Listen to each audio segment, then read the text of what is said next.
వ్యవసాయ రంగంతో మేము ఆనాడు మొదలు పెట్టామండి పాలసీ ఫ్రేమ్వర్క్. అది కింద వరకు ఇంకా అన్ని ప్రాంతాలకి రాలా. రాయలసీమలో ఈరోజు అరటి ఈ స్థాయికి వచ్చిందంటే దానికి కారణం చంద్రబాబు నాయుడు గారు. అరటి రైతులు చాలా బాగుపడ్డారు.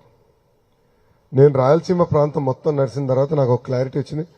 మామిడి పెద్ద ఎత్తున మనం ప్రమోట్ చేయొచ్చు, కానీ మామిడి కేవలం మన వెరైటీస్ కాదు, ప్రపంచానికి కావాల్సిన వెరైటీస్ మనం వేయాలి. మన ఆలోచన ఎప్పుడేంటంటే మన వెరైటీస్ మనకు ఉంటాయి, మన వెరైటీసే వేద్దామని. దాంతో పాటు ఇతర దేశాలకు ఏం వెరైటీస్ కావాలో అది ఎంచుకుని అది వేయాలి.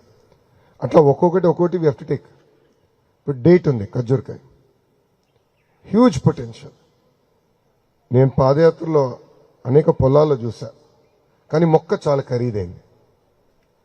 సో అది government should create a research station. So అట్లా కొన్ని ప్రాంతాల్లో కొన్ని ట్రస్ట్ ఏరియాస్, ఓకే ఇక్కడ మామిడి హబ్ చేద్దాం, ఇక్కడ ఖర్జూర్కాయ చేద్దాం, ఇట్లా చేసి we need to create the entire eco system. అంటే పరిశ్రమలు తీసుకురావాలి, ప్రైమరీ ప్రాసెసింగ్, రీసెర్చ్ స్టేషన్స్ తీసుకురావాలి, పీరియాడిక్ సాయిల్ టెస్టింగ్ చేయించుకోవాలి, ఇరిగేషన్ పకడ్బందీగా చేయాలి.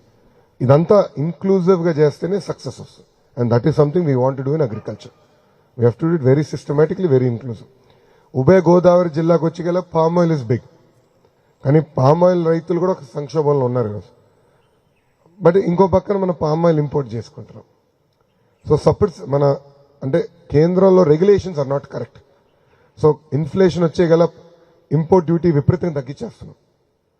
బట్ ఇన్ఫ్లేషన్ కంట్రోల్కి వచ్చే గల we're not able to increase import duty. దానివల్ల డొమెస్టిక్ పామ్ ఆయిల్ ప్రొడక్షన్ దెబ్బతింటుంది. సో అన్నతో నేను మాట్లాడతాను, we'll have to work with commerce ministry to create a automated sort of a slab system.